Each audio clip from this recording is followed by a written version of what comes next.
Ya, saya sudah share materi. Nah, Mas Mbak semua, sesuai dengan janji saya, hari ini kita bahas chapter 7, sebelumnya kita bahas chapter 6.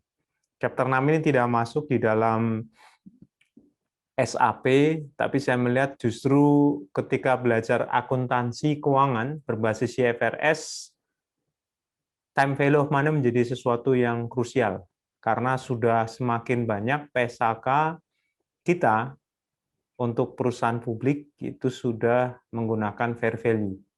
Dan di dalamnya time value of money menjadi bahasan pokok. Nah, saya sudah ini juga share ya, silakan dibuka dan ya, kita bicara tentang kas dan receivable. Nah, kembali saya mengulang sedikit, kalau kita menggunakan pendekatan laporan posisi keuangan versi Inggris, yang utama di atas itu bukan cash and receivable, tapi aset tetap justru. Bagian sisi kanan bukan current liabilities, tapi equity.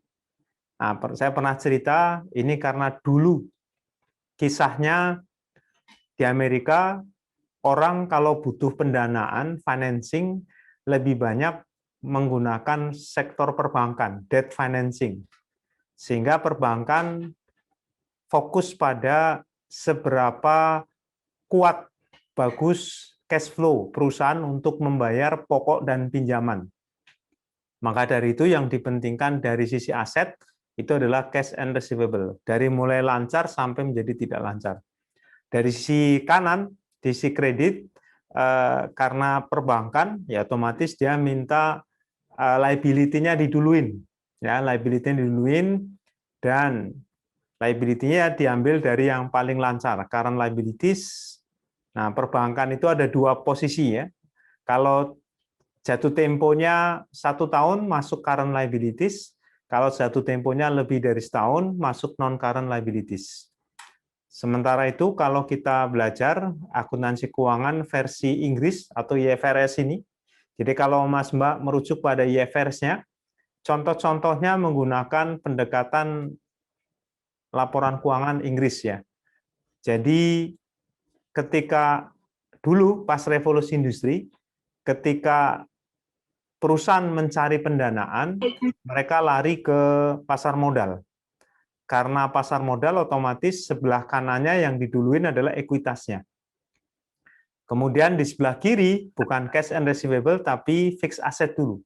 Secara sederhana investor akan bertanya, uang yang gua kasih ke lu investi ya ke manajemen dipakai untuk apa aja? Dipakai untuk apa aja? Rata-rata untuk membeli barang modal. Barang modal itu identik dengan fixed asset. Bisa tanah, bisa plant, ya, pabrik, bisa juga mesin-mesin, machineries, bisa juga nanti ke kendaraan, sampai nantinya ke piutang. Jadi kas itu paling bawah. Nah, karena buku Intermediate Accounting KSO ini sebetulnya Amerika punya, ya, terbit di Amerika, ya otomatis menggunakan pendekatan penyajian laporan posisi keuangan ala Amerika, ya. Jadi cash and receivable dulu.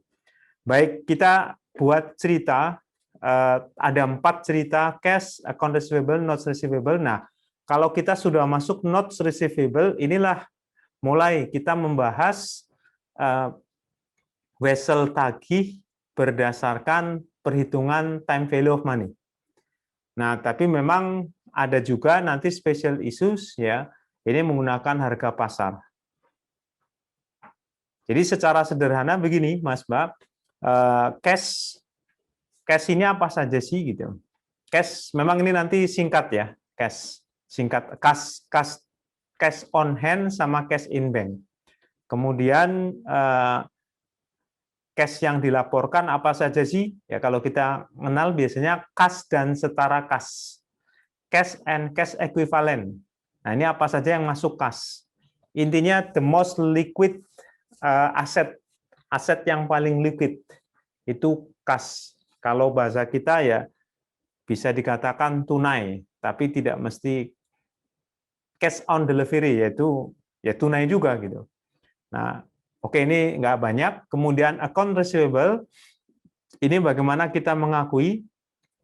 Kita ingat Mas Mbak ya, pokoknya belajar akuntansi pasti kita akan membahas ya, pada saat belajar akuntansi kita akan bahas 4 perlakuan.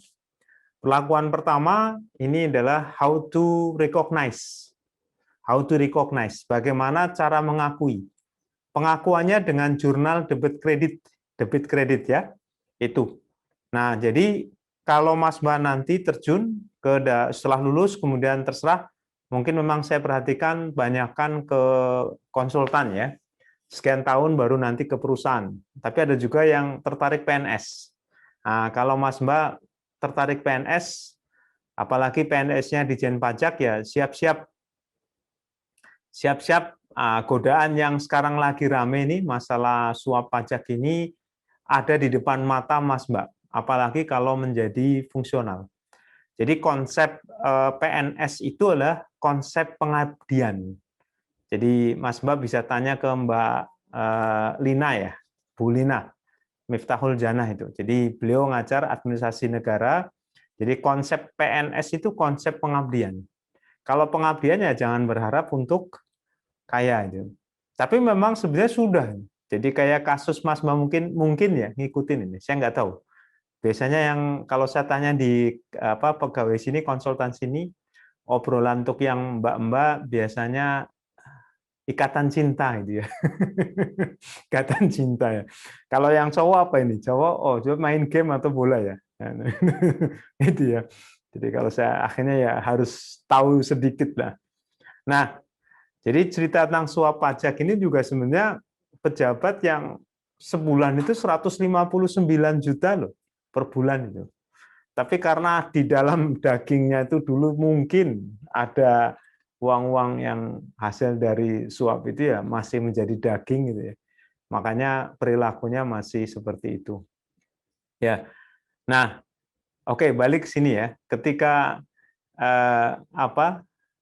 kita bicara masalah ya kalau udah masuk ke konsultan pajak, nah ini kita harus memahami isu-isu akuntansinya karena nanti bagaimana pajaknya. Nah, pas belajar akuntansi pajak kita akan membahas nih. Nanti akan saya singgung sekilas ya. Bagaimana akuntansi pajaknya. Account receivable itu ada di pasal 6 ayat 1 huruf hotel, ada di pasal 9 ayat 1 huruf Charlie, Undang-Undang PPH. Nah, ini masalah piutang, pembentukan dana cadangan ya. Piutang yang benar-benar tidak tertagih. Nah, ini nih kita akan melihat dari sisi accounting. Accounting ini menggunakan substance of a form, substansinya. Oke, ada kalanya piutang ini tidak bisa ditagih seluruhnya. Makanya perlu kita nilai. Nah, dengan cara apa? Nah, itu yang kedua. Yang pertama tadi how to recognize, yang kedua adalah how to measure. Bagaimana cara ngukur? Ngukur itu dengan menilai. Nah, mengukur dengan menilai ini bisa jadi bukan angka yang sebenarnya. Saya punya piutang 1.000, tapi kenyataannya kalau kita lihat, ini 1.000 nggak ketagih semua. Dari situ kemudian kita harus melakukan judgment. Kira-kira berapa yang bisa kita tagih? Oh, ternyata sekitar 80% lah. Ya sudah, artinya yang 20% atau 200 ini kita akui sebagai cadangan. Nah, cadangan inilah yang kita sebut dengan impairment evaluation process, penurunan nilai aset. Ya, proses mengevaluasi penurunan nilai aset. Nah, nanti akan terus di adjust nih setiap tahunnya. Ya. Nah, ini untuk account receivable. Ada kalanya, account receivable ini berkaitan dengan utang usaha ya, karena ada transaksi jual beli. Ada kalanya kita pindah ke yang sebelah kanan lagi, kita minjem, tapi kemudian ya minjem nggak ada transaksi jual beli, minjem aja.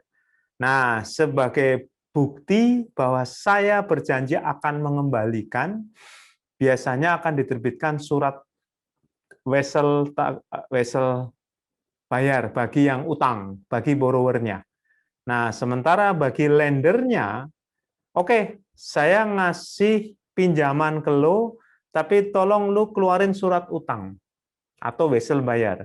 Otomatis bagi si lender, pihak yang meminjamkan akan mencatat wesel bayar ini sebagai wesel tagih. Nah, notes receivable ini nama untuk wesel tagih, ya, wesel tagih. Ada yang menyebutnya sebagai promissory notes, ya. Notes ya catatan janji. Artinya kita memang berjanji. Ya. Jadi ini awalnya bisa dari wesel bayar tadi, kemudian diterima oleh lender menjadi wesel tagih. Nah, ini sama bagaimana how to recognize. Di dalamnya biasanya ada unsur bunga. Nah, sekali lagi bicara kita pakai time value of money. Ketika kita minjemin 10 juta untuk jangka waktu katakanlah 3 tahun, nanti yang dikembalikan bukan 10 juta, harus ditambah interest. Ya. Ini cerita time is money. Ya, cerita time is money. Karena kalau saya investasikan, saya akan mendapatkan bunga. Nah, di bank ya misalkan. Nah, ini konsep dasar dari notes receivable. Ya memang bagi agama Islam ini sesuatu yang haram, tapi kalau dalam tataran hanya diskusi nggak ada masalah ya. Toh bank syariah juga menggunakan metode time value of money untuk menentukan berapa marginnya. Cuman kalau sudah dipatok, ya sudah, berarti marginnya yang dipakai, nggak boleh berubah lagi gitu. Yang pernah saya cerita, ya, jadi kalau pakai konvensional ya bunganya bisa naik turun. Tapi kalau sudah pakai bank syariah, nah cara perhitungannya sama, tapi kemudian sudah dipatok, kalau misalkan cuman konteksnya bukan lagi pinjaman, nanti dibuat dalam bentuk transaksi jual beli. Jadi kalau saya minjemin, misalkan Mas Krisna ya, saya minjemin misalkan uang 800 juta. Oh, katakanlah gini, 200 juta untuk beli mobil baru. Ini kan sekarang banyak mobil diskon ya. Saya kasih uang katakanlah 150 juta perbankan, Mas Krisna nambahin 50, nanti kemudian beli mobil 200 juta. Ketika dikembalikan, nah 150 itu akan beranak, akan berbunga. Kalau bank syariah punya model, oke, Mas Krisna mau beli apa? Mau beli mobil, katakanlah sama harga 200. Ya gini, sini. 50-nya sini dulu. Nah, saya beliin, jadi artinya saya beli 150, ditambah uang Mas Krisna yang 50, 100 ya 200, kemudian saya jual. Nah, ketika saya jual, saya ngambil marginnya dari 150. Nanti bisa jadi total marginnya sama, cuma akadnya berbeda. Akad di konvensional itu bunga karena pinjaman, akad di bank syariah beli dulu, kemudian jual. Nah, berarti akadnya margin. Jadi jual beli, al-bai'. Ada juga jual belinya secara cicilan, al-bai' ya, buyu' bai' bithaman ajil. Jadi dengan cara cicilan. Demikian. Ini cerita sederhana ya. Nah, kemudian nanti kita akan lihat isu khusus ini saya nggak banyak ceritanya, apalagi yang terakhir ini terkait dengan penyajian ya. Nah, yang ketiga, yang pertama tadi how to recognize, yang kedua how to measure, yang ketiga how to present. Bagaimana menyajikan di laporan keuangan. Nah, posisinya kalau yang cash, account receivable kan di aset lancar, notes receivable ada di aset lancar. Nah, ini ya. Ini tentang persentase. Analisisnya kita nggak bahas. Ini untuk keperluan akuntansi, pajak nggak terlalu butuh. Baik, ini cerita. Ya. Oke, kita masuk apa saja yang masuk kategori kas. Jadi gini, kas ini adalah aset keuangan. Bisa dinamakan juga instrumen keuangan. Nah, nanti loan receivable, investment in debt securities ini juga masuk ke aset keuangan. Nah, cerita sederhananya aset keuangan harus pakai nilai wajar. Nah, ini ya.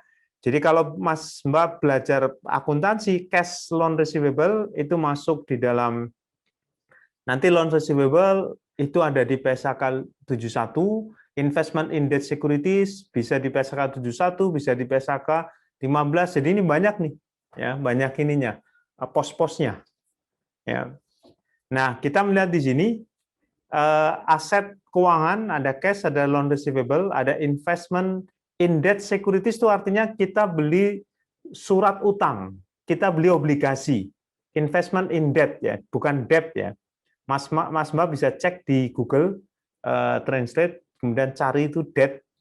Debt ini kerasin volumenya.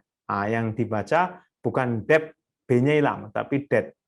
Ya, doubtful debt, dot fire gitu ya. Oke.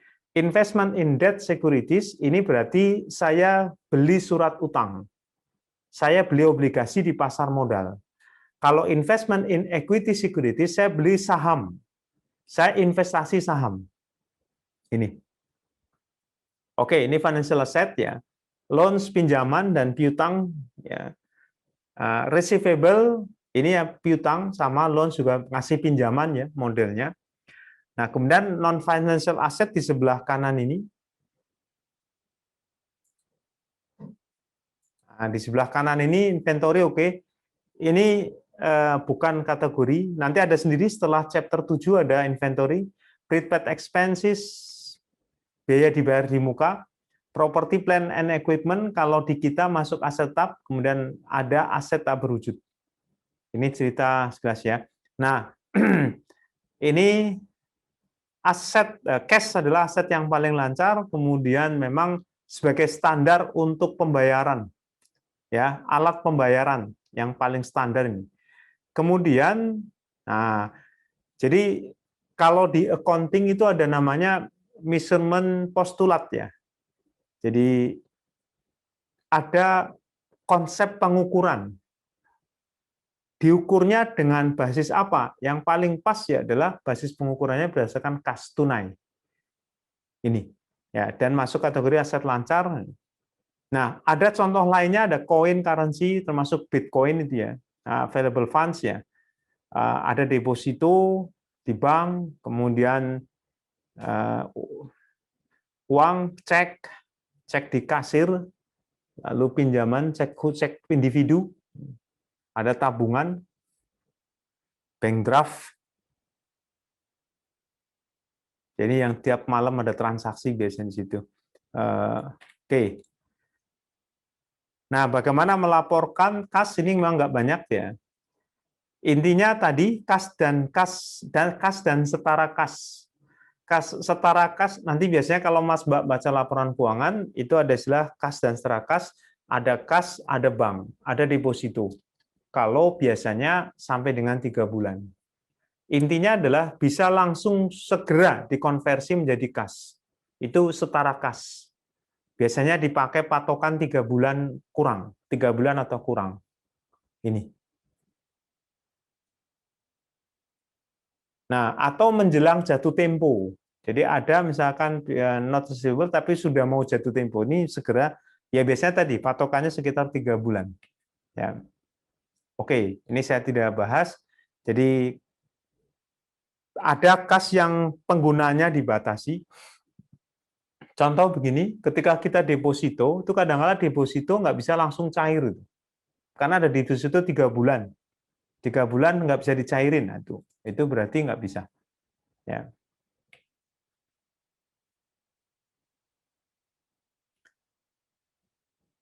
Bank overdraft itu gini, kita buat ceknya 1.000, tapi ternyata saldo di rekening koran kita kurang dari 1.000 itu. Bank overdraft. Kita nulis ceknya 1.000, tapi saldo rekening kita di rekening koran, di akun kita, akun bank kita nggak sampai 1.000, misalkan 800.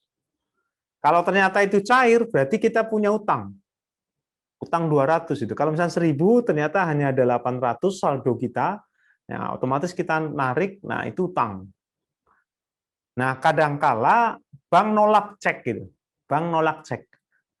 Nah, ini bank overdraft itu.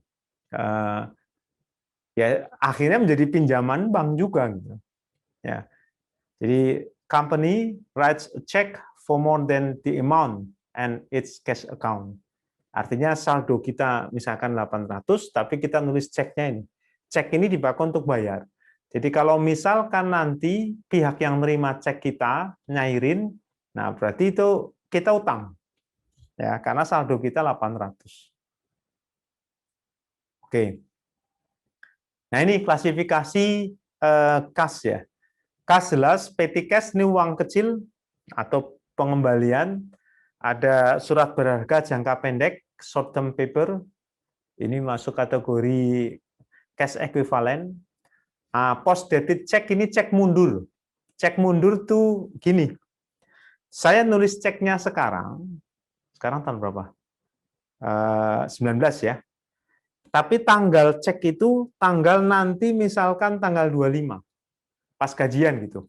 Jadi kadangkala saya nulis cek atau BG di sini disodorin sama manajer keuangan saya. Pak, ini untuk nanti ya, Pak, bayar untuk cair tanggal 25. Nah, saya tanda tangan. Ya, ini belum bisa post dated check ya, cek mundur. Ya.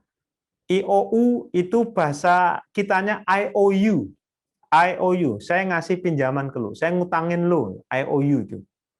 Nah, ini istilah ya yang ada dalam keuangan itu IOU.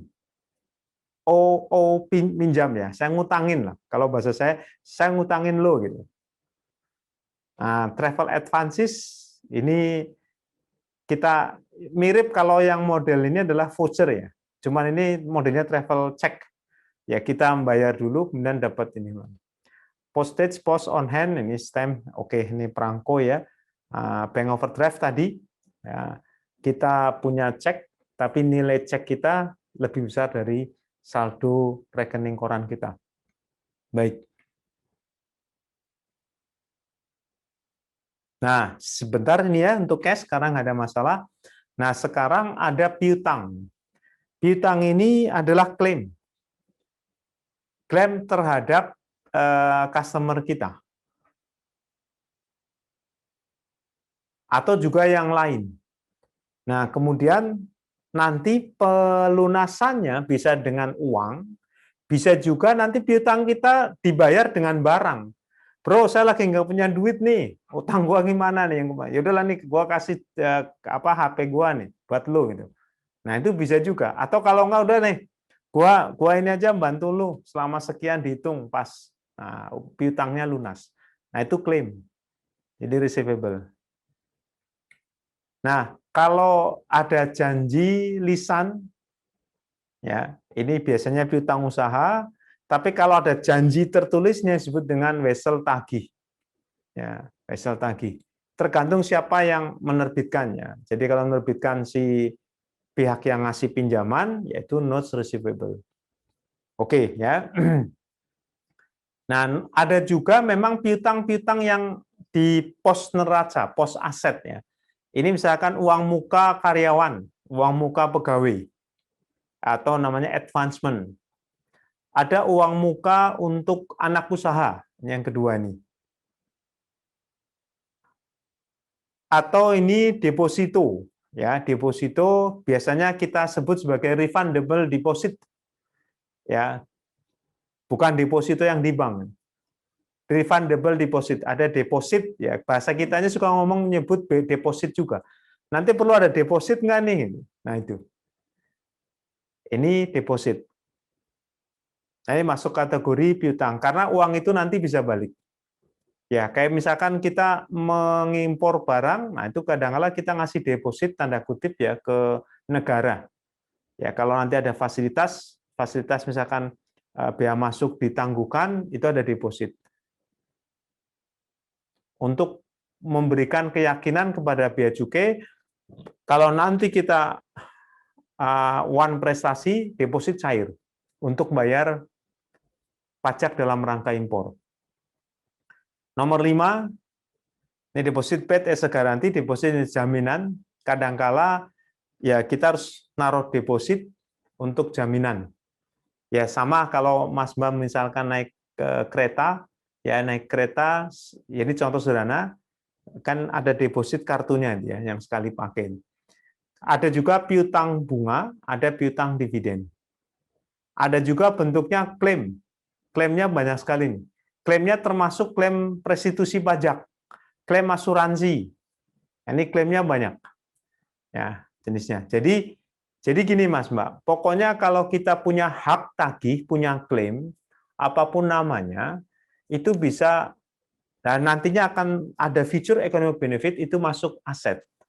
Masalah penamaan itu mengacu pada teori personifikasi. Yang pas apa namanya terserahlah. Yang jelas sudah umum. Kalau orang ngomong kas itu berarti sudah tahu. Orang ngomong bank udah tahu, ngomong piutang usaha udah tahu. Nah, nanti bisa juga pakai nama yang lain terserah nih. Piutang pajak. Nah, ini kalau berkaitan dengan tagihan kita ke negara. Ya, jadi itu bebas ya dalam penamaan. Yang penting kita konsisten.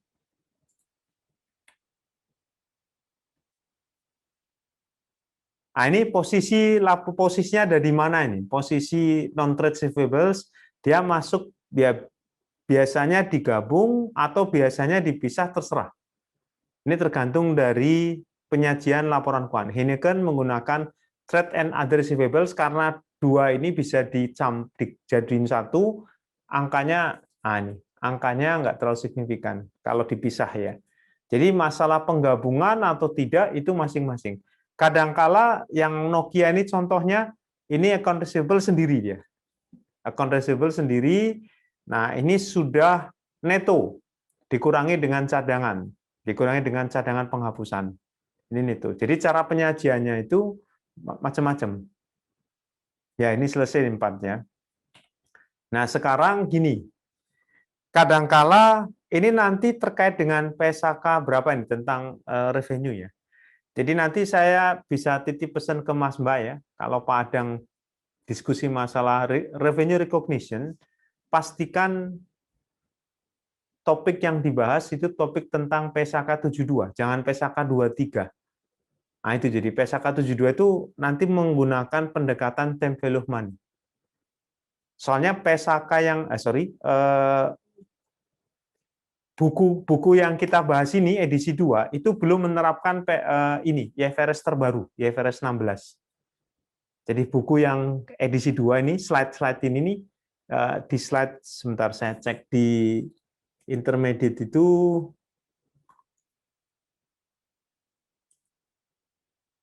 chapter 18. Jadi Mas Mbak kalau membaca chapter 18 dari buku yang pernah, e-book yang pernah saya kasih, ini masih menggunakan pendekatan yang lama. Nah, tapi kalau edisi ketiga itu sudah pakai PSAK terbaru. Pakai standar akuntansi keuangan terbaru IFRS 16. Nah, di Indonesia itu masuk PSAK 72. Nah, itu sudah menggunakan time value of money. Oke, saya kembali ke sini. Jadi piutang usaha ini sebetulnya ini nanti berkaitan dengan pendapatan, ya, revenue. Tapi oke, kadangkala piutang ini diakui dan di dalamnya ada diskon ya. Lalu kenapa dipakai diskon? Nah, ini karena biasanya sudah ada list dan harga kita bisa berubah-ubah. Pas lagi promo lagi ini ya udahlah. Listnya tetap ada, nanti tambahin di situ. Ya tinggal nanti yang berubah apa? Diskonnya. Itulah kenapa kadangkala pakai diskon, diskonnya bisa berubah. 3 hari ini diskonnya 10%, nanti diskonnya 5%. Nah, diskon ini juga bisa dipakai untuk menetapkan harga yang berbeda. Kalau belinya banyak, nanti diskonnya lebih besar. Nah, ini bisa juga nih, alter prices for different quantities purchased.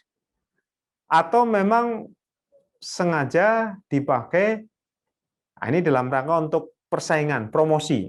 Hide the true invoice price ya from competitors. Jadi sengaja kasih diskon, jadi nggak ketahuan nih harganya berapa sih aslinya gitu. Nah ini kompetitors kan kadang pengen tahu harga sebelah berapa sih. Kalau sana ya 1.000 ya kita. Jadi sana ternyata kasih diskon. Jadi harga pasnya berapa ini? Nah nggak ketahuan. Oke. Nah ini ada istilah ya 2/10 N30 dikasih diskon 2% kalau lunasnya 10 hari dan jatuh tempo pembayarannya 30 hari. Itu. Jadi cara bacanya gitu. Ya memang dalam praktek di Indonesia saya jarang melihat sih ya, saya jarang melihat ini. Ya, tapi tidak mustahil ini juga dipakai. Pokoknya nanti pembayaran dalam 10 hari kasih diskon 2%. Nah, kalau pembayarannya lebih dari 10 hari ya biasa normal. Nah, colong jatuh temponya 30 hari. Nah, pencatatan cash diskonnya ada 2. Nah, sekarang kita lihat sesuai dengan slide ini, kita lihat yang sebelah kanan ya. Contohnya ini, ada penjualan sebesar 10.000, persyaratan yang ada di dalam penjualan itu, term and condition-nya, ini diskon 2% kalau pelunasan dalam 10 hari. Nah, kita bisa cerita sekilas ini Mas, Mbak ya. Ada metode neto, ada metode gross. Jadi ceritanya gini. Kalau kita misalkan menjual 10.000, kalau metode neto itu langsung diperhitungkan. Nah, ini yang pakai aturan yang baru. Jadi diskon atau apa segala macam terus diperhitungkan. Sebentar, saya ada yang chat lagi. Putus-putus lagi.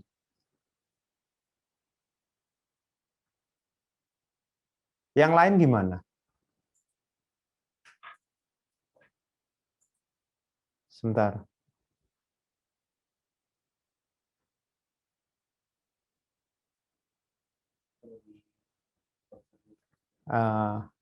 Sebentar ya, saya cek dulu. Ini saya minta tim saya ngecek.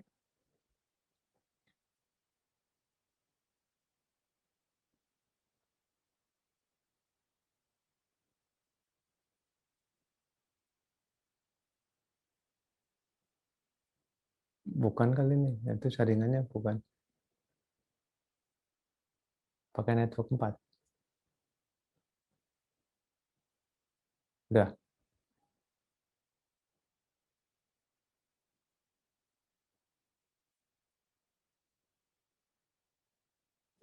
Oke, tes. Bisa? Sudah jelas?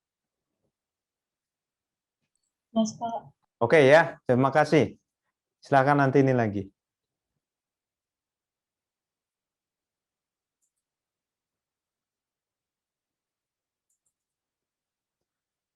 Nah, jadi bedanya antara gross dengan net method, kalau net itu langsung di awal kita akui. Nah, yang nanti kalau udah masalah pajak ini Mas Mbak, pajak mau pakai yang mana? Yang gross atau net? Netnya ini belum kejadian ini ceritanya.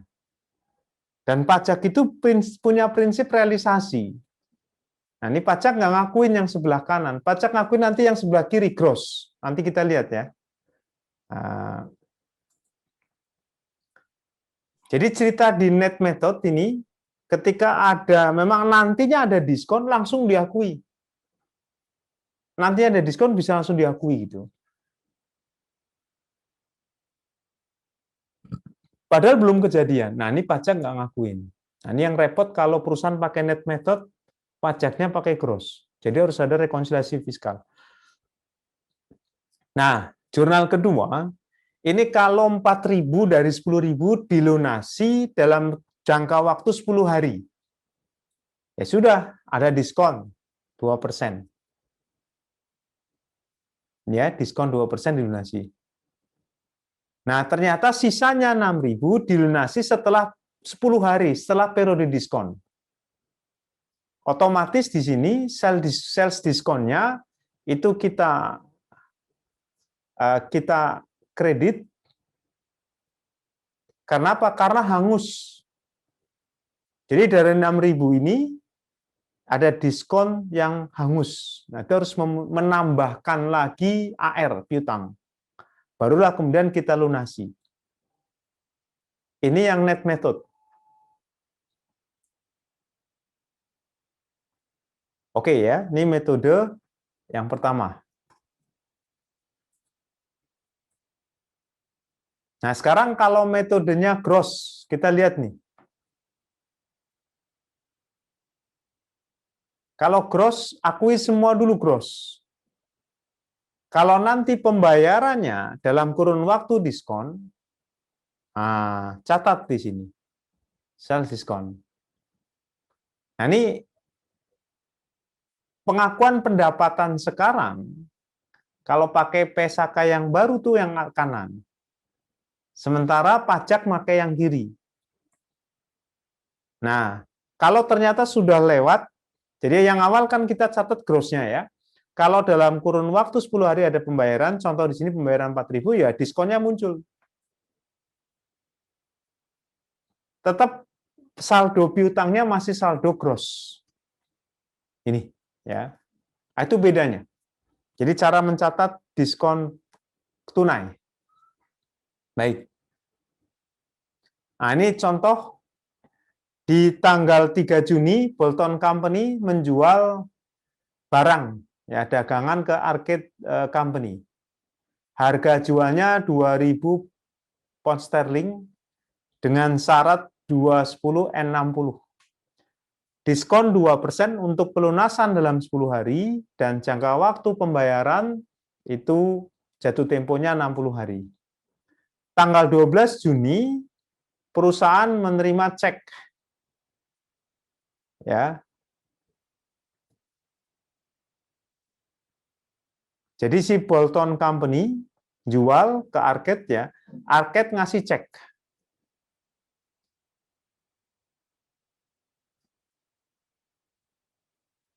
Ya. Jurnalnya seperti apa? Ini menggunakan gross. Kemudian, nah, ada pelunasan dalam kurun waktu diskon. Nah, ini muncul. Oke.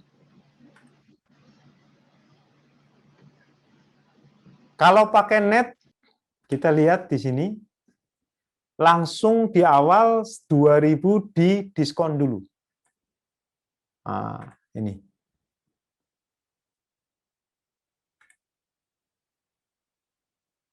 Oke. Sekarang misalkan contohnya sama, menggunakan MET, si Arcade ini nggak bayar sampai Juli, tanggal 29 Juli. Kalau pakai net,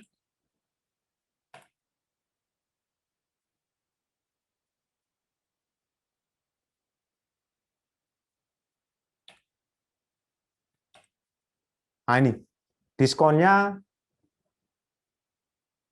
batal, hangus. Jadi setelah 10 hari, diskonnya batal.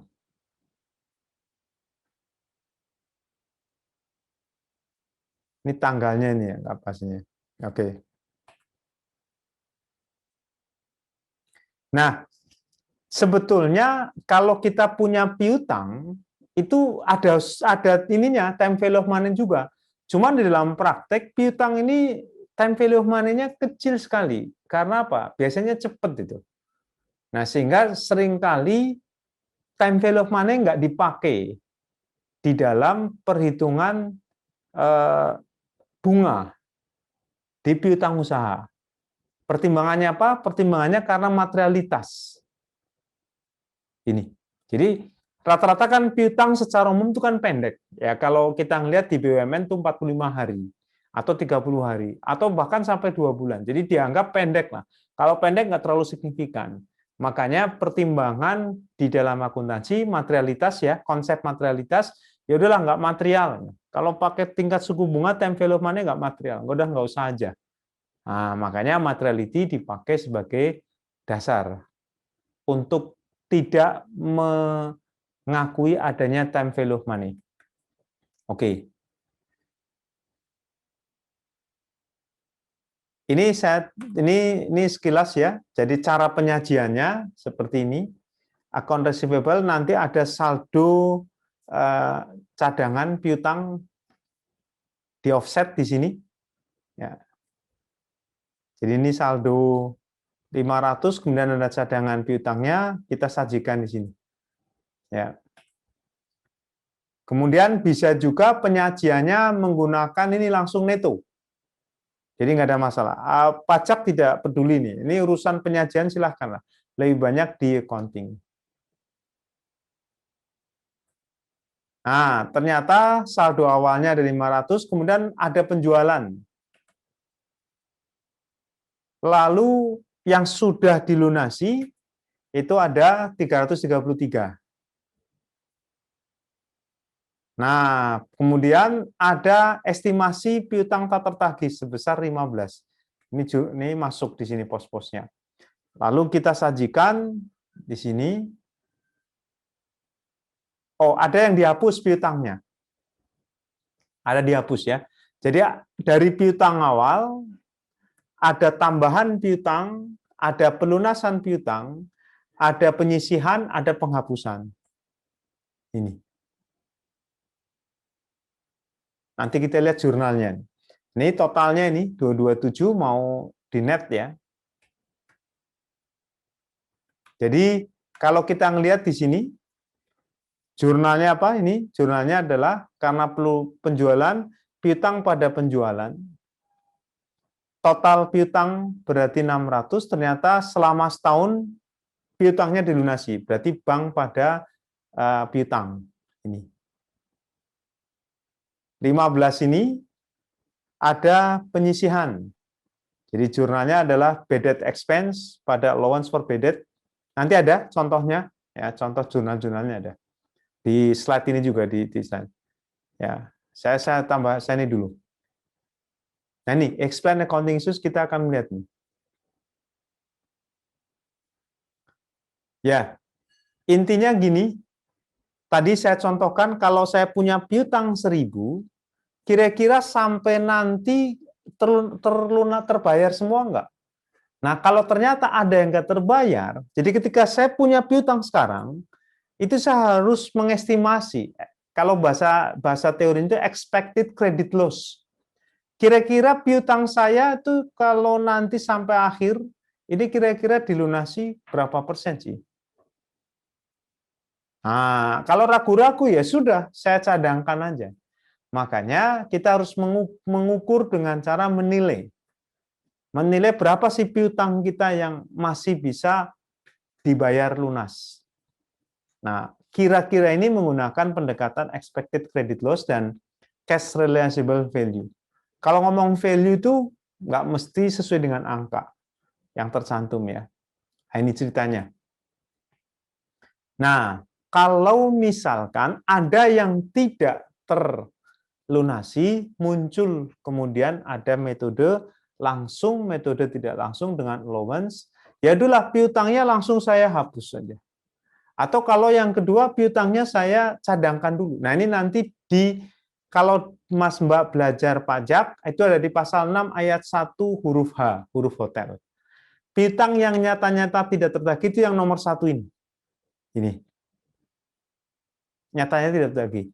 Terus kalau Mas Mbak baca pasal 9 ayat 1 huruf Charlie Undang-Undang PPH, nah ini. Allowance method. Jadi sebetulnya pasal-pasal di Undang-Undang PPH yaitu mengacu ke accounting. Cuman sekali lagi accounting-nya accounting tahun 83 gitu. Yang mengacu pada prinsip akuntansi Indonesia tahun 73. Prinsip akuntansi Indonesia PAI tahun 73 mengacu pada US GAAP. Ya, United States Generally Accepted Accounting Principle ya, standar akuntansi Amerika tahun berapa? Tahun 65. Jadi betul-betul jadul itu. Nah, jadi masih dipakai sekarang ini, makanya yang pernah saya cerita, kita udah ketinggalan dari si akuntansi pajak.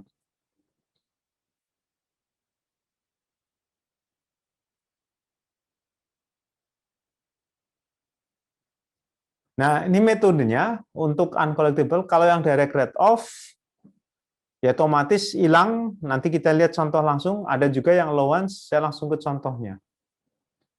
Ya, kalau allowance itu ada yang paling sederhana. Kalau direct write-off gampang ya.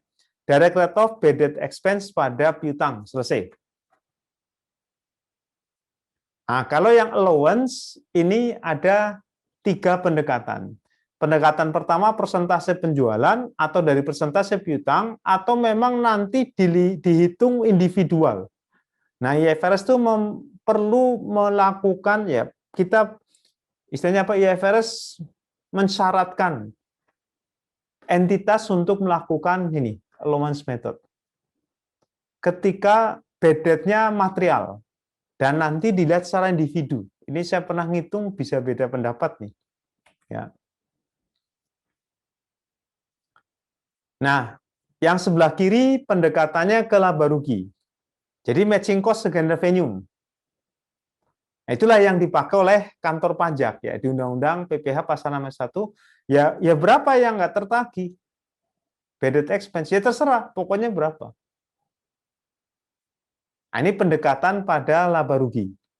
Kalau yang sebelah kanan ini pendekatan pada laporan posisi keuangan. Nah, akuntansi keuangan pakai yang sebelah kanan. Pajak lebih banyak pakai yang sebelah kiri. Itu.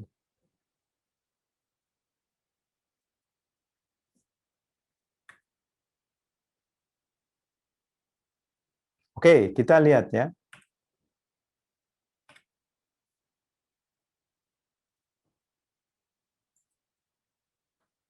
Udah dimasukin tadi.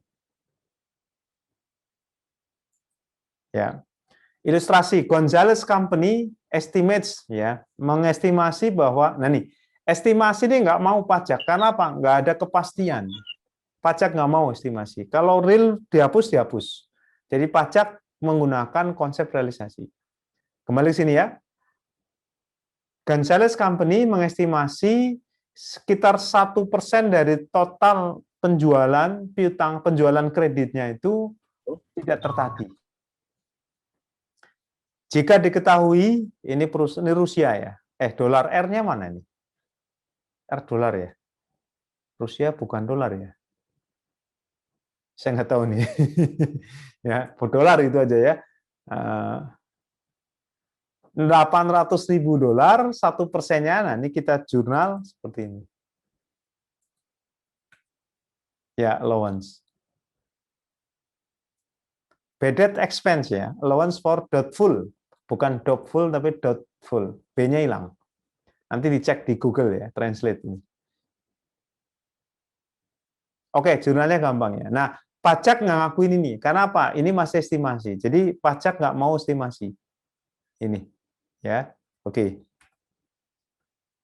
Bisa juga menggunakan pendekatan percentage of receivable approach. Jadi persentase piutangnya. Dengan cara ini. Menggunakan tarif gabungan atau menggunakan aging schedule.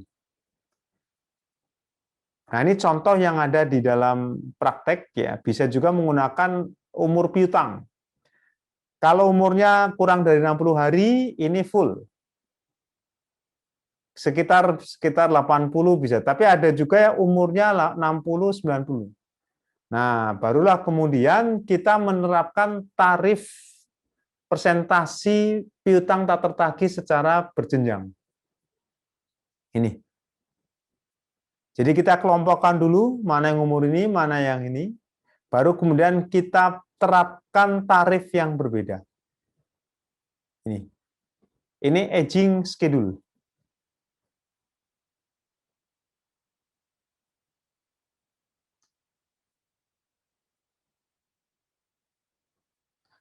Kemudian jurnalnya kita lihat di sini. Saya pakai sebentar,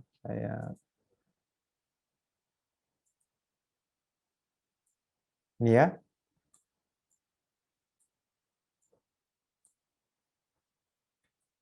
Ya.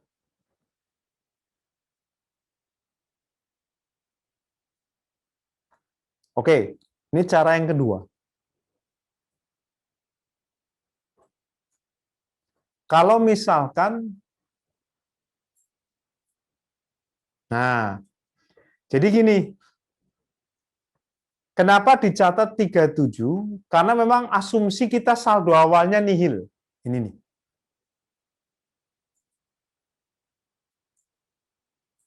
Asumsi saldo awalnya nihil. Sehingga kita harus mencatat full 37.650.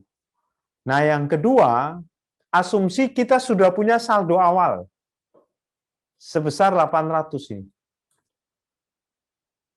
Berarti tinggal ditambahkan. Jadi ini dikurangi 800 dulu.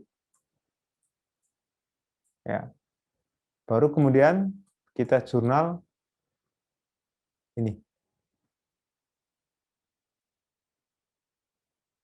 Angkanya sama enggak? 800, benar ya? Oke ya.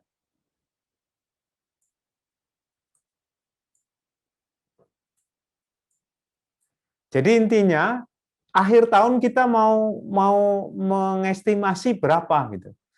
Nah, kalau sudah kita lihat saldo awalnya ada berapa.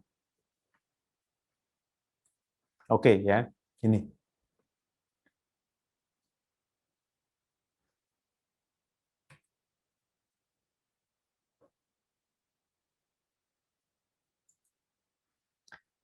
Kemudian contoh lagi,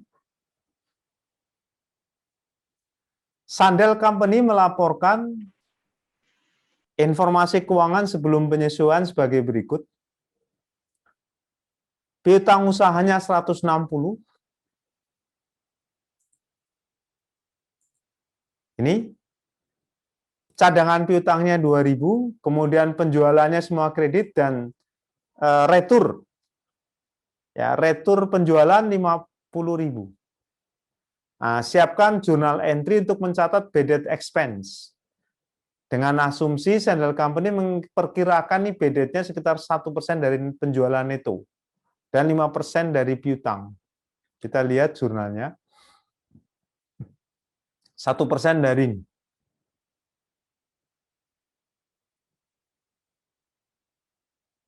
1% dari net sales. Berarti sini 800 kurangi 50 kali 1%. Oke.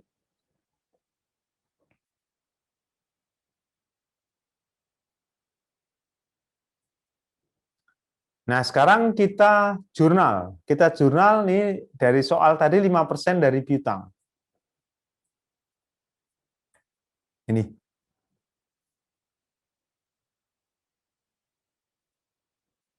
Ya. Jadi ada dua pendekatan ya, mau pakai net sales atau dari piutang silahkan. Nah, contoh berikutnya ini kalau ada piutang yang dihapus. Jadi Financial Vice President Brown Furniture dapat otorisasi untuk menghapus piutang sebesar 1.000. Piutang ini piutang transaksi penjualan ke Randalco pada 1 Maret. Jurnalnya ini penyisihannya. Oh, ini sudah penghapusan, penghapusan. Nah, kalau penghapusan, kantor pajak baru mau terima ini, penghapusan ini, karena sudah AR-nya itu sudah masuk kredit. Ini yang dimaksud dengan pasal 6 ayat 1 huruf hotel. Jadi betul-betul piutang yang nyata-nyata tidak dapat tagih, piutangnya harus dikredit. Kalau piutangnya nongol di debit, itu nggak mau kantor pajak, karena belum realisasi. Nah, cuman syaratnya itu yang panjang ya. Ada 4 syarat, tapi yang syarat pertama dilaporkan pada tahun berjalan, dibebankan. Syarat kedua boleh milih. Nah, ternyata Randal bayar. Nah, ini gimana? Berarti piutang yang sudah dihapus tongolin lagi. Ini baru dilunasi. Nah, ini. Jadi piutang yang dulu dihapus tongolin lagi. Ini hapus buku, tapi tidak hapus tagih. Jadi secara pembukuan dihapus, tapi tetap ada upaya penagihan. Ini ya. Ya. Nah, ada kalanya piutang ini mungkin nggak bisa dibayar semua.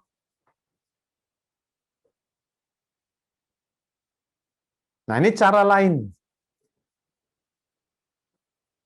Cara lain menentukan, nah ini yang paling rumit di sini, impairment evaluation process. Kalau tadi kan penyisihan aja. Nah, ini ternyata piutang-piutang yang ini harus diturunkan nilainya.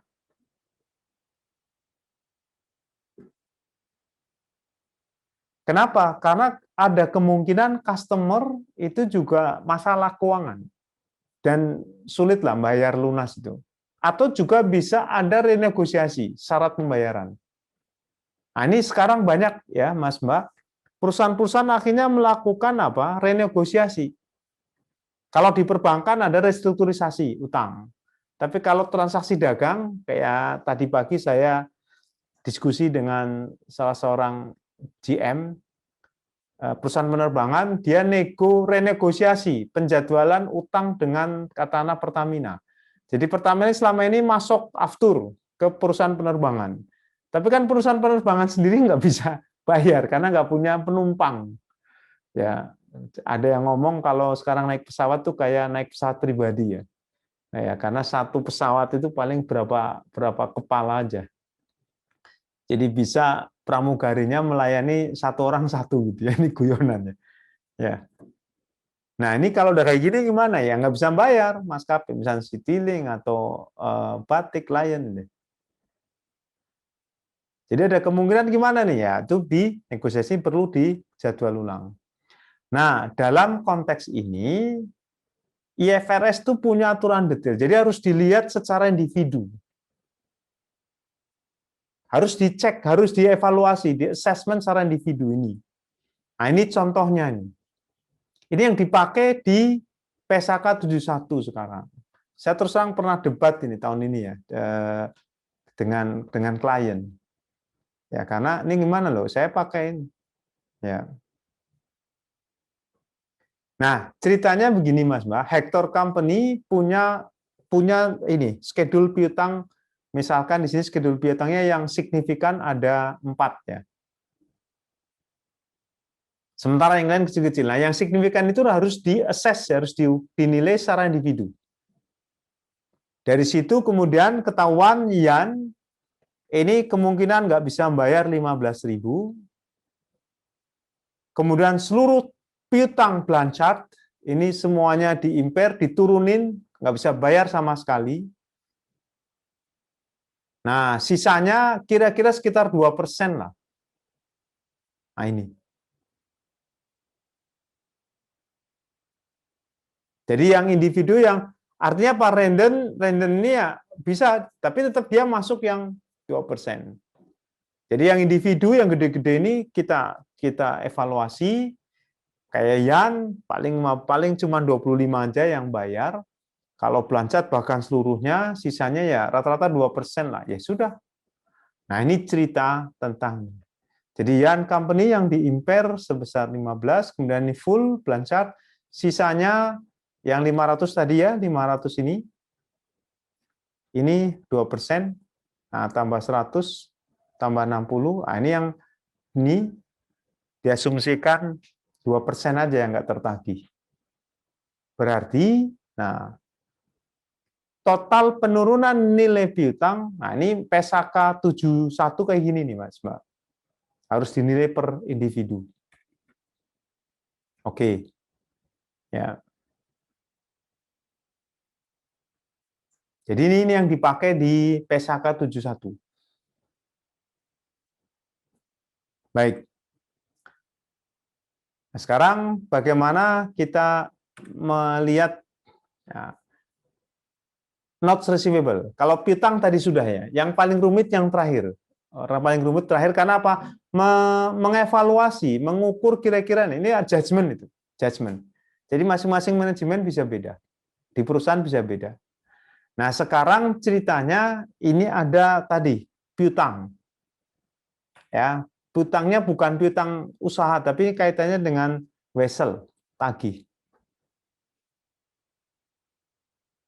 Nah, ada yang menggunakan istilah promissory notes ya. Sama, surat berharga juga. Nah, bedanya gini, piutang ini memang bisa dijual juga. Piutang dijual juga namanya factoring. Kalau Mbak baca di PSAK, bukan, di Undang-Undang PPN itu ada penjual anjak piutang. PPN yang dulu ya, sekarang kayaknya masih ada nggak? Saya nggak masih ada anjak piutang. Jadi anjak piutang ini masuk kategori ini.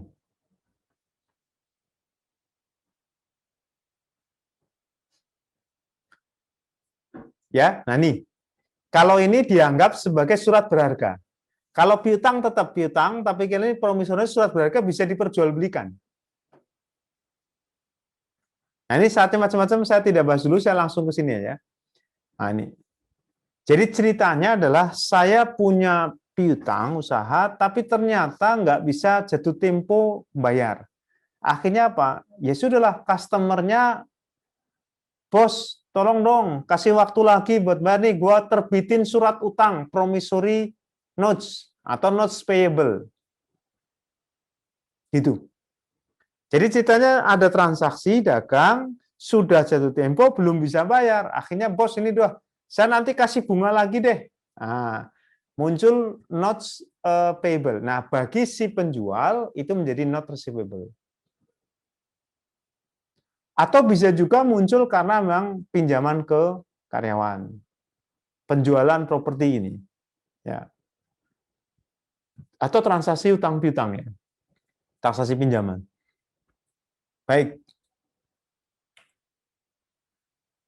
Ini saya tidak bahas, saya langsung ke contohnya. Nah, ini. Ya. Nah, inilah yang menggunakan time value of money. Nanti saya akan pakai Excel ini. Jadi Mas Mbak nanti lihat di ininya, slide-nya, atau di e-book-nya silahkan, saya pakai Excel. Kalau di sini terus terang, Mas Mbak harus pakai tabel. Saya nggak pakai tabel, pakai Excel-nya. Bigelow Corporation minjemin Scandinavian Imports ya, 10.000 euro. Nah, kemudian si Scandinavian Imports itu nerbitin nerbitin wesel bayar. Jadi Bigelow ini ya, Bigelow ngasih duit, kemudian si Scandinavian Import ngasih surat janji bayar, promissory notes atau yang nanti disebut dengan wesel bayar. Itu. Wesel bayarnya ini jangka waktu 3 tahun, nilai nominalnya 10.000 juga, sama interest 10%. Saya berhenti sebentar Mas Mbak, mau dengerin azan di lantai 8 di kantor ya. Saya siapin Excel-nya dulu. Bentar.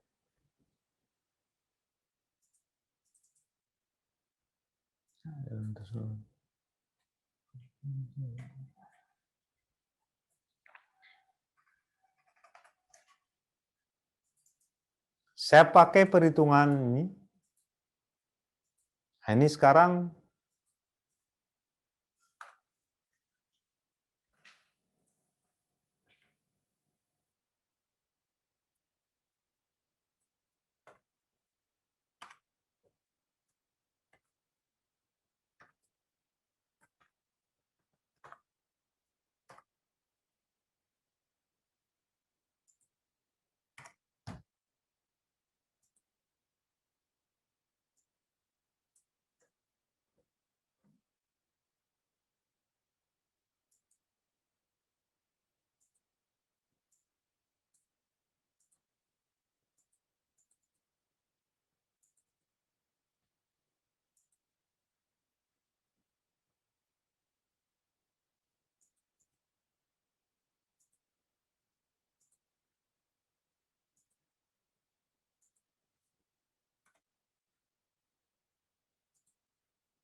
ya ini. Saya pakai manual ya. Rumus manual dulu.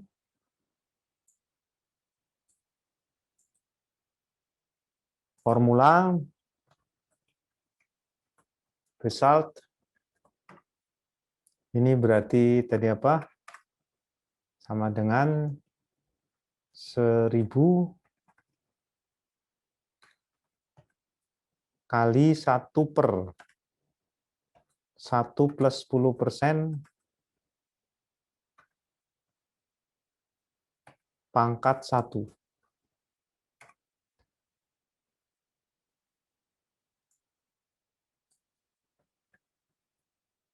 Ya.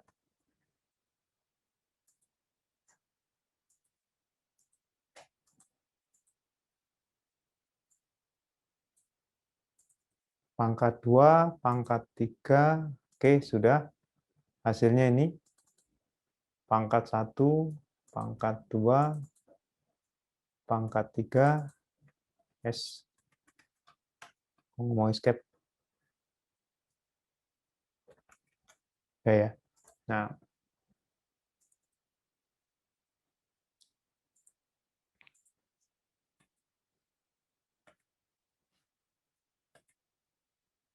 dua empat delapan tujuh 7513. Jadi nah ini.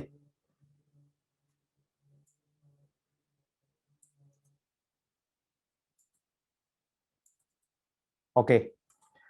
Ini Mas Mbak contoh bagaimana kita menghitung. Nah, ini bisa kita pakai rumus namanya ada dua ini. NPV. NPV kurung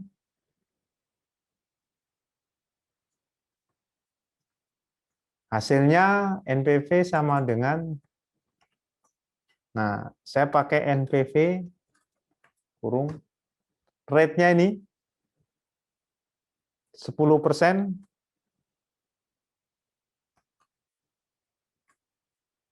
kemudian nilai ini 10, ini hasilnya sama.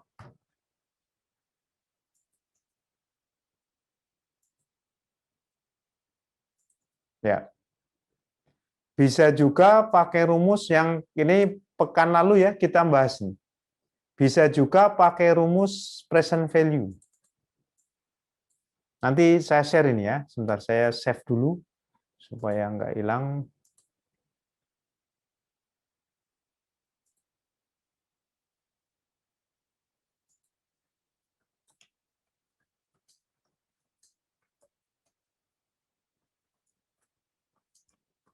KSO. Akuntansi keuangan 1. Saya taruh di desktop aja deh biar nanti gampang. Oke. Bisa juga pakai present value. Sama dengan PV rate-nya 10%, N-nya 3, payment-nya 10.000. Sorry. 10.000, 1.000, sorry. Kemudian future value-nya 0. Kemudian type-nya end of period 0. Sama. Cuman kita harus kasih tanda negatif ini. Oke. Nah, kalau ini rumusnya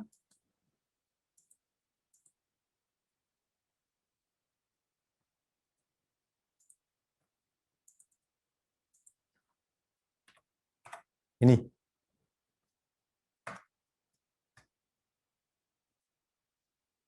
Ketemu angka ini. Bisa juga pakai present value ini.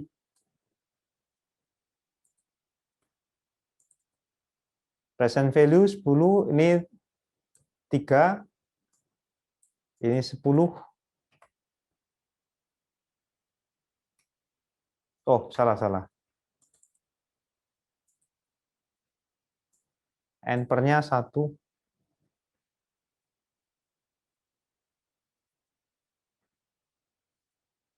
Oh, N-nya ini payment-nya 0. Payment-nya 0. Kemudian ininya future value-nya 10. Nah, ketemu. Ini contoh yang pekan lalu kita bahas ya, time value of money penerapannya di sini. Nah, ini present value 0 payment-nya karena memang nggak ada pembayaran tiap periode. Pembayarannya nanti di ujung. Ujungnya sebesar berapa? 10.000. Ini. ini type itu bisa pembayaran di awal atau di akhir periode, kita asumsikan di akhir periode. Ini hasilnya. Nah, ini Mas Mbak, contoh, ini tahun ya. Ya.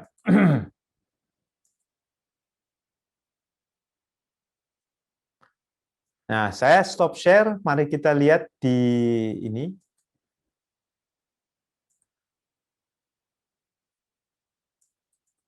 Ini hasilnya.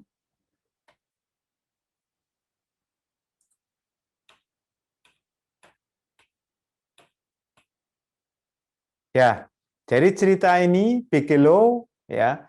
Kemudian kita hitung ini kalau pakai tabel. Ah, sekarang udah zamannya nggak tabel, sudah pakai Excel-nya. Hasilnya 2487 sama hasilnya. Kemudian prinsipalnya ini juga present value pakai ini sama. Oke, ya. Nah, hasilnya sama nih. Jurnalnya notes receivable sebesar 10.000. Artinya jurnal si Begelo ini ya. Begelo ini kan minjemin duit. Dia punya wesel tagih. Nah, wesel tagih ini akan menghasilkan bunga. Ini jurnalnya. Nah, pada tahun pertama, Bigelow dapat bunga ini, dapat bunga dari si Scandinavian Imports.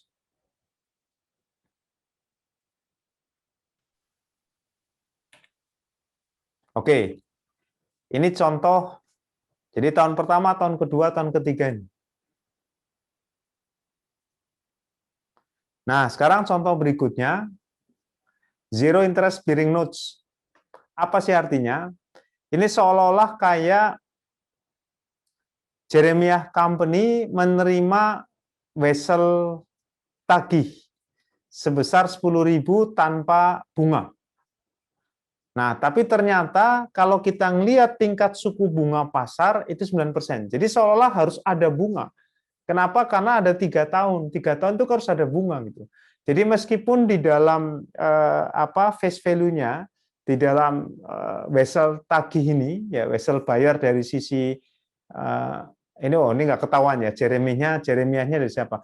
Misalkan Jeremiah dapat wesel tagih, ini wesel tagihnya jangka waktu berapa? 3 tahun, seolah kayak nggak ada bunga. Nah, menurut akuntansi keuangan itu harus ada bunga. Karena ngelihat suku bunga pasar ada ya dianggap ada. Nah, itu dianggap ada. Nah, ini yang pajak nggak mau ngakuin. Terus gimana ceritanya? Nah, cara ngitungnya gimana? Ini 7721. Nah, mari kita lihat ya cara ngitungnya. Ini suku bunga berapa? No discounted nih A 9%. Ininya oke. Saya pindah dulu ke Excel. Ya. Yang pertama,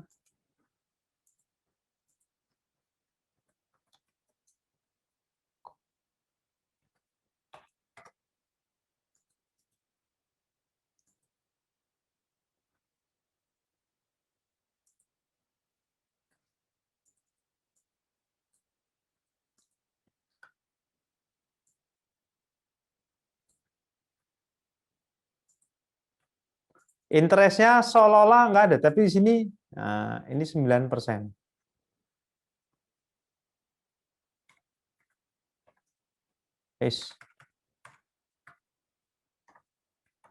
Gimana cara ngitungnya? Nah, pembayarannya, ini kalau ini kan nih ya, ini saya buat gambar ilustrasi.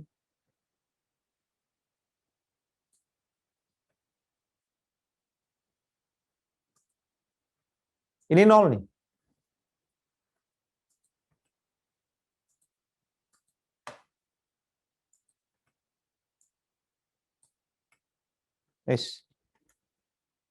Baru nanti di tahun ketiga, baru ada pembayaran. Nah, pembayarannya sebesar ini. Nah, kita harus present value kan ini 9%.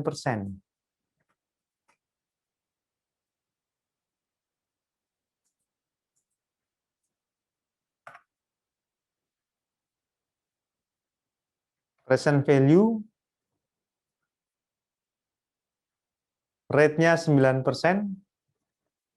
N-nya 3, payment-nya 0, 10.000, 0 ya. Nah, kemudian future value-nya 10.000, ini-nya 0. 7721, saya cek. Ya, sama.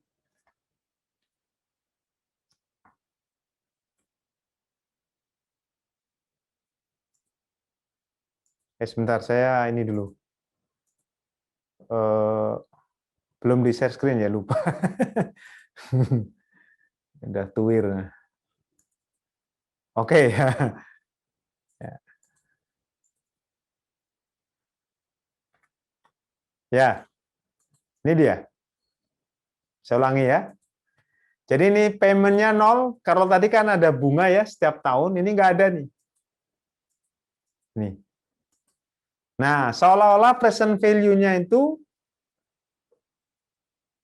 7, ini cara ngitungnya nih. Ya. Present value saya pakai rumus langsung ya. Nah, ini rumusnya juga bisa pakai yang tadi saya ini. Sebentar, saya pindahkan.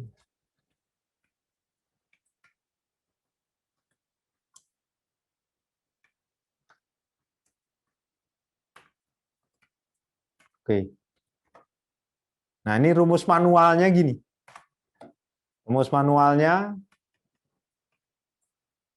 kali 1 per 1 plus 9% pangkat 3. Nih. Itu. Jadi sama ya. Ini present value pakai rumus ini. Present value rate-nya 9%, N-nya 3, pembayaran tiap tahunnya nggak ada. Nah, ini payment pembayaran tiap tahunnya nggak ada. Ini. N-nya ada 3. Pembayaran tiap tahunnya nggak ada. Nanti uangnya itu pas jatuh tempo 10.000. Itu. Nah, kita catat ini. Nah, kemudian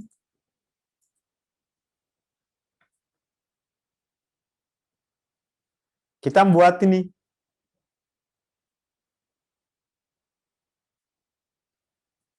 Kita buat schedule pembayaran.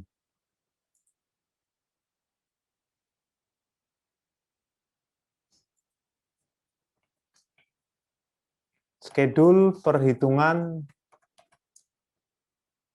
bunga. Tahun 1, 2,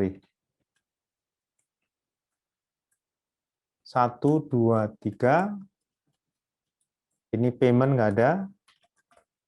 Nah, interest 9%. Kemudian amortisasi. Nah, piutang.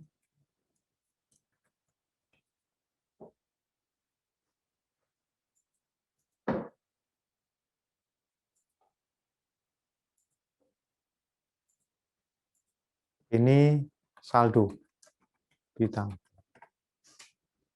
Jadi sebetulnya saldo piutang current-nya sebenarnya nih. Nah, interest-nya ini kali 9%. Tuh. Amortisasi piutangnya ini 0 nih, pembayarannya 0. Ini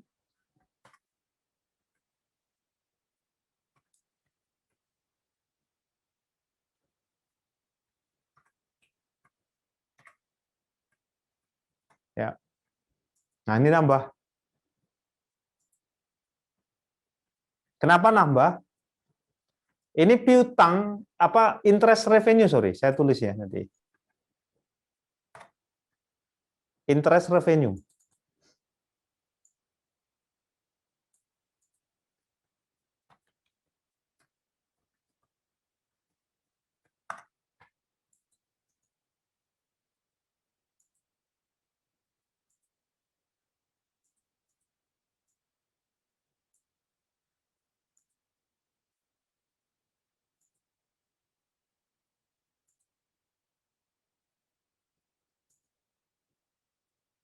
Ya. Ini dari sini angkanya save.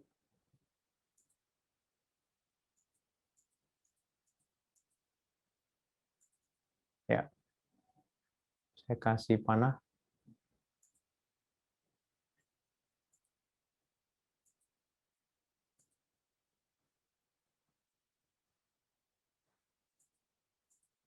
Ya, ini ya.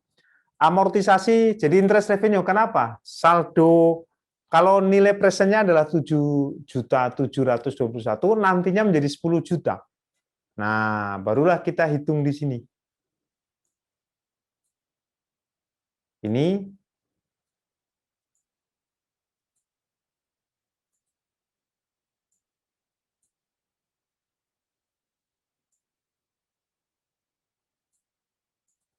ya 10 pas. Jadi seolah-olah ada bunga, meskipun kenyataannya nggak ada bunga, Mas, Mbak.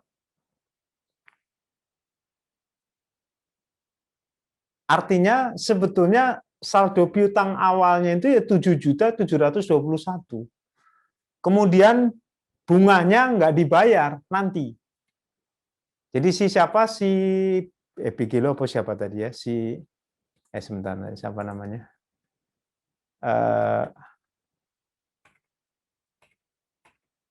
Jeremia.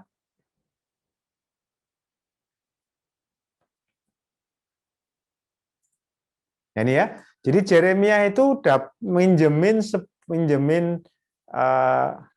sebentar di sini cintanya gimana?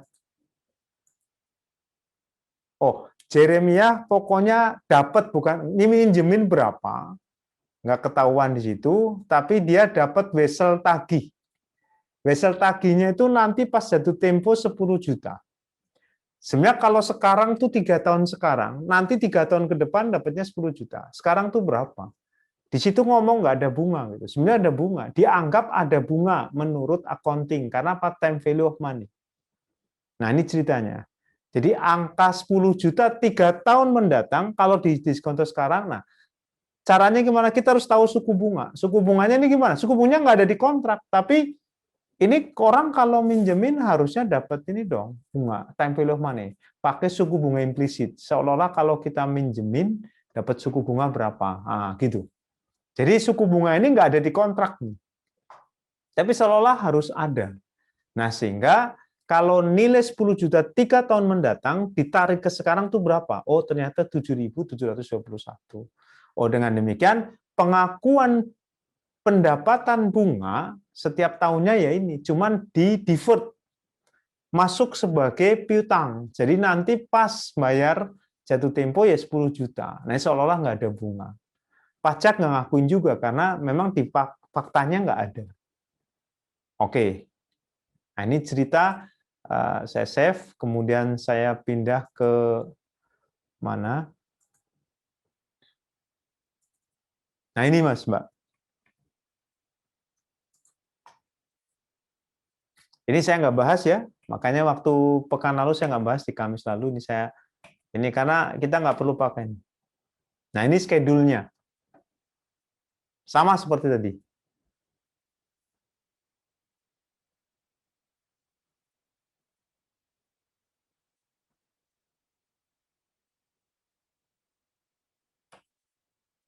Oke, jurnalnya apa? Jurnal awalnya ini, not receivable, kemudian kas-nya. Artinya si Jeremia ini ya Mbak ngasih kasnya ya sebesar 7.721. Nanti dia dapat bunga, cuman nggak dibayar setiap tahun seperti contoh sebelumnya. Dibayarnya nanti sekalian pas jatuh tempo. Ini. Interest revenue dicatat tahun pertama masuk ya, jadi dikapitalisasi ke notes receivable. Tahun kedua nanti sama.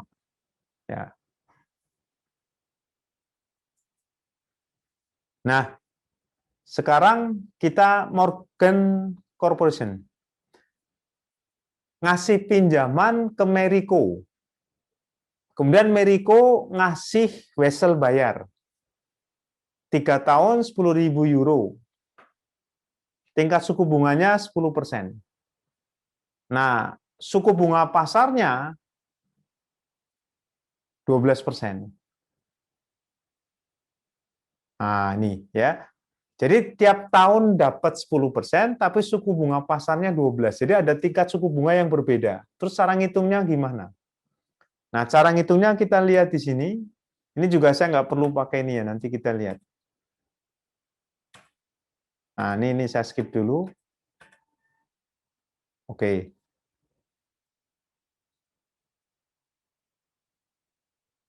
Mari kita lihat ya. Jadi dapatnya tiap ini 10. Nah, sekarang kita lihat di Excel ya. Sebentar. Saya stop share.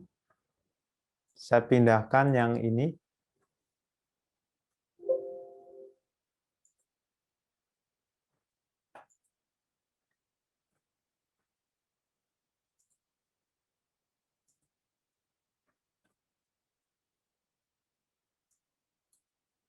Sebentar, saya siapin dulu. Oke. Contoh saya share.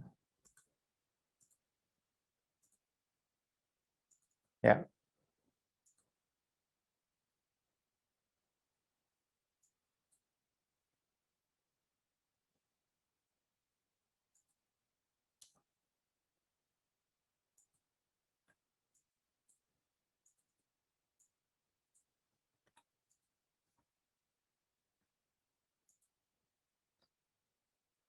Nah, cara ngitungnya gimana?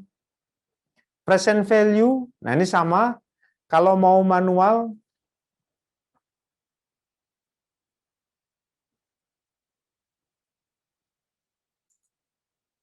ini tahun, saya copy lagi ya. Ini kalau biar Mas Mbak bisa ini, saya copy di sini.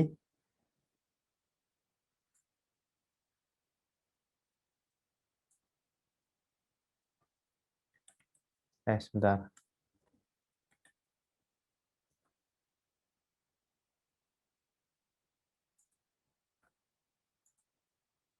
Oke, pembayarannya 1.000 selama 3 tahun, kemudian 12% nantinya. Nah, sekarang kita terus present value dari 10.000, 3 tahun. Nah, gini. Pembayaran 1.000, payment formulanya ini kali 12.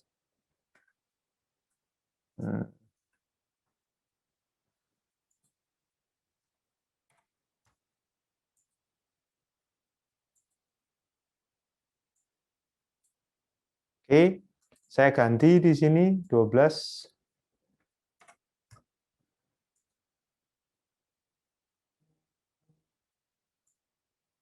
Ya.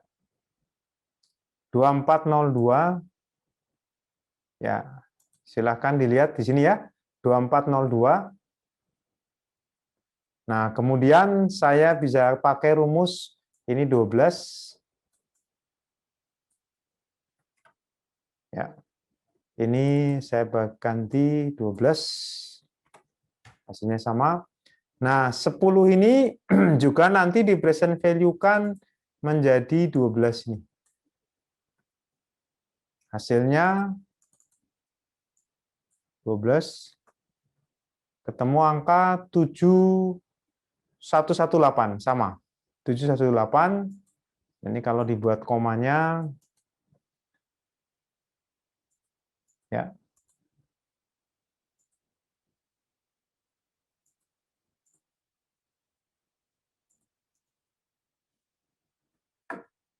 Ya, bentar.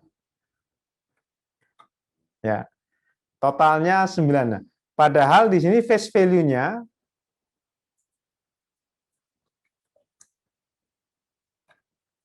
10. Ya.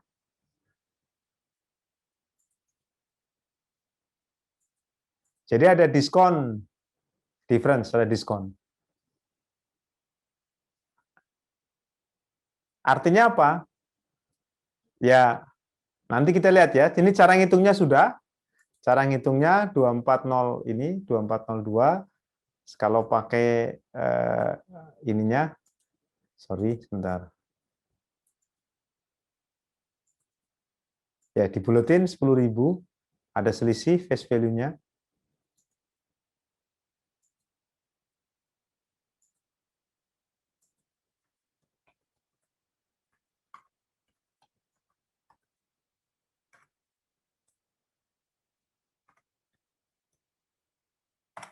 Ya. Nah, oke, ini sudah saya ganti lagi ke PowerPoint. Ini cara ngitungnya ya, Mas, Mbak. Mau yang manual silahkan. Mau yang NPV, ini rumusnya sudah ada. Mau yang pakai, nah, kalau yang ini, yang 3 ini nggak bisa pakai NPV. Net present value itu artinya ada pembayaran rutin. Pembayaran rutin setiap periodenya. Kalau nomor 3 nih, baris 53 ini nggak ada. Pembayaran nanti 3 tahun ditarik ke sekarang. Makanya rumusnya pakai ini. Nah, kalau yang ini bisa pakai present value, tapi nah ini ceritanya 3, terutama di sini yang membedakan ya, future value-nya 0. Jadi yang 1000, 1000, 1000 tarik sekarang, jadi future value-nya 0. Kalau yang 10.000, ini future value-nya ada. Bentar, ini kok nggak bisa. Gimana nih? Udah ya? Oke. Udah. Nah, sekarang saya stop share. Pindah ke... Nah, gimana jurnalnya? Ini dia.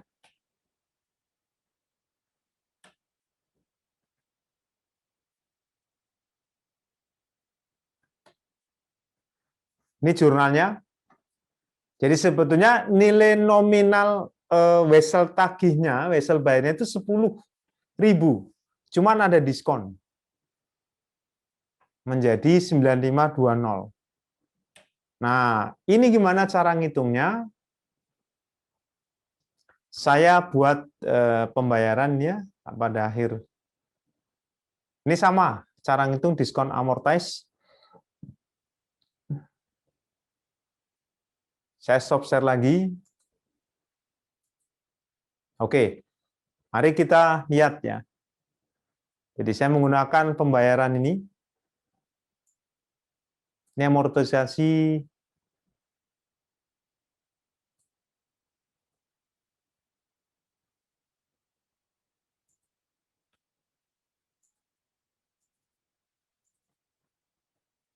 diskon. Di sini pakai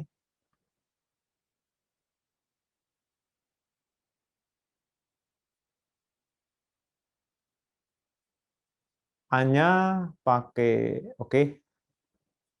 paymentnya ini sudah ketahuan tadi angkanya berapa, 9520 ya.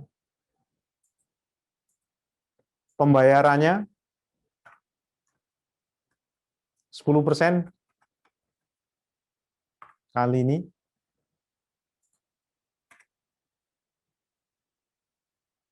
10%-nya kali yang tadi ya, 10.000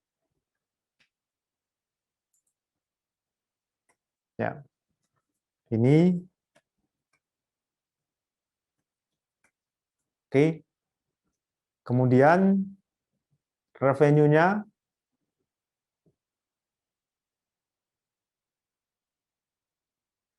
ini bunganya 12 ya. Ditarik. Jadi nanti bisa pelajari lagi ya, ini Excel-nya ada semua. Nah, ini selisihkan. Ya, udah jadi. Jadi diskon bunga, diskon sebesar 480 ini diamortisasi selama 3 tahun nantinya. Nah, jadi kita present value ini, kita untungnya apa? Kita dapat diskon, kemudian kita juga dapat si perusahaan namanya siapa ini? Morgan ya. Morgan ini, jadi Morgan dapat wesel tagih, ada diskonto, kemudian juga Jadi dapat diskon ini, yang tadinya ngasih 10.000 ternyata cuma 9.520, tapi dia dapat bunga. Nih, setiap tahun dapat bunga. Nah, nanti yang dikembalikan oleh pemegang wesel bayar ini sebesar 10.000. Jadi ada diskonto. Kita ngasih pinjamnya 9.520, nanti dikembalikannya 10.000. Belum termasuk bunga. Nah, ini Mas Mbak. Oke, ya. Nah, saya save, kemudian saya stop share, pindah lagi ke ininya PowerPoint. Gimana jurnalnya? Tahun pertama dapat cash, not receivable. Ini bunganya, penghasilan bunganya di ini ya, di capitalize, di amortize, diskontonya. Bunga itu termasuk diskonto atau premium ya. Jadi kita dalam hal ini si Morgan dapat diskonto. Jadi saya minjemin 10.000, nantinya kembali 10.000, tapi cukup saya ngeluarin uangnya bukan 10.000, 9.520. Nah, dapatnya 10.000, sebetulnya dapatnya 1.142 sebetulnya saya dapatnya. 1.142. Cuman yang 142-nya nanti. Nanti pada saat jatuh tempo aja. Makanya ini ditambahkan ke sini. Ya, yang 142 ditambahkan dengan saldo wesel tagih. Ini. Tadi namanya bukan piutang ya, wesel tagih ini saya salah nulis ya. Nah, ini jadi jurnalnya sama. Kemudian ada kalanya piutang ini piutang wesel tagih ini, jadi kita ngasih gimana sih ceritanya? Oke, langsung ke sini aja. Oh, jadi gini, Oasis Development jual a corner lot tuh tusuk, kalau di bangunan apa namanya, tusuk sate ya. Jadi pojok, bukan tusuk sate, ini yang hook, sorry, bukan tusuk sate. Jadi Oasis Development Co menjual ini tanah di Hook kepada Rasti Pelikan. Ya, Rasti Pelikan. Kalau saya seringkali menyebutnya bukan Rusti Pelikan di Indonesia kan. Ya. Jadi si siapa Oasis Development menjual tanah Hook kan biasanya ada kelebihan ya, kepada Rasti Pelikan sebagai tempat untuk membuka restoran. Jual tanah tapi dapatnya wesel tagih selama 5 tahun. Nanti jatuh temponya sebesar 35.247 pound sterling. Tidak ada suku bunganya. Nah, tanah sendiri harganya 14.000, pada saat penjualan itu harga pasarnya 20. Gimana jurnalnya? Ini. Udah, ini. Jadi, not receivable 20 karena harga pasarnya 20. Nanti pada saat 5 tahun sebenarnya memperoleh 35. Oke. Jadi jualan tanahnya sendiri dapat untung. Belum nanti dapat bunga. Cuman bunganya tidak ketahuan di situ. Nah, oke. Saya batasi sampai pukul ini sebentar lagi ya. Satu ini lagi ya, Mbak, ya Mas, Mbak. Yang special topiknya saya tidak bahas. Ini fair value nggak terlalu banyak, apalagi nomor 9. Jadi saya terakhir di nomor 7 ini. Understand special topic ini enggak. Karena fair value tadi. Nah, notes receivable itu ada yang memang dikelompokkan ke current, short term, ada juga yang dikelompokkan ke long term karena lebih dari setahun. Nanti sama caranya sama ketika ada piutang yang mungkin nggak tertagih. Nah, wesel tagih yang mungkin nggak bisa dilunasin itu juga harus di-impair, harus diturunkan. Nah, saya kasih contoh satu ini sudah pukul 3.57, sedikit lagi. Ini satu contoh aja nih. Sebenarnya contoh dua nih sama ini. Oh, udah pas ya. Jadi oke, saya kasih contoh. Tesco Incorporated punya wesel tagih dengan nilai tercatatnya 200.000. Kemudian si penerbit wesel bayar, jadi ceritanya Tesco ngasih pinjaman ke Morganis Company ngeluarin wesel bayar. Ada kemungkinan si debitur ini, Morganis ini, debitur ini susah bayar karena kesulitan keuangan. Nah, akhirnya wesel bayar, ya wesel yang diterbitkan oleh Morganis ini harus diimpir, harus diturunkan nilainya. Nah, nilai tercatatnya 200, tapi kalau kita ngelihat present value-nya itu 175.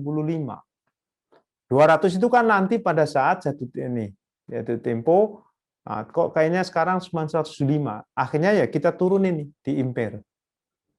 Ini jurnalnya seperti apa? Bad expense pada allowance. Nah, pajak nggak ngakuin ini karena masih pencadangan. Jadi kenyataannya memang belum tentu nggak bisa bayar, tapi secara accounting kita harus mencatat. Jadi gini ceritanya, aset itu kan harus memberikan future economic benefit. Kalau nggak ada future economic benefit nggak boleh diakuin. Nah, kalau ternyata saya nyatetnya 200, tapi kemungkinan yang saya bisa tagih hanya 175, ya udah, saya harus turunin tuh nilai aset saya, karena nggak memenuhi kriteria aset. Jadi yang terakhir, Mas Mbak, untuk cerita kas dan receivable ini sama dengan aset. Sekali lagi, aset itu punya 3 kriteria. Saya akan mengakui aset kalau saya punya hak. Atas apa? Atas economic benefit. Yang kedua, economic benefit. Atas aset itu. Jadi kalau saya punya piutang atau punya wesel tagih 200, ternyata saya hanya bisa terima 105, ya angkanya harus saya turunin karena saya nggak punya hak sebesar 25 dalam contoh ini. Saya turunin. Dan saya punya kontrol. Kenapa? Kontrol terhadap not receivable, saya bisa jual ini. Kalau ini saya bisa jual ke tempat lain. Nah, ini cerita tentang not receivable. Selesai, understand ini fair value option nggak terlalu banyak. Jadi ceritanya kita boleh menggunakan metode lain. Kalau tadi kan amortize ya, nah ini bisa menggunakan fair value option. Ya fair value option ini contohnya juga, nah ini satu lagi boleh deh. Escobar Company punya piutang, fair value-nya 810, sementara nilai tercatatnya, nah ini, nilai tercatatnya 620, sementara harga pasarnya, ini ceritanya not receivable bisa diperjualbelikan. Harga pasarnya 810, sementara saya baru mencatat 620. Kalau saya pakai fair value, nilai tercatat saya harus saya naikin. Saya naikin menjadi 810 sehingga selisihnya 190 saya catat sebagai unrealized holding gain sebagai bagian dari laba rugi.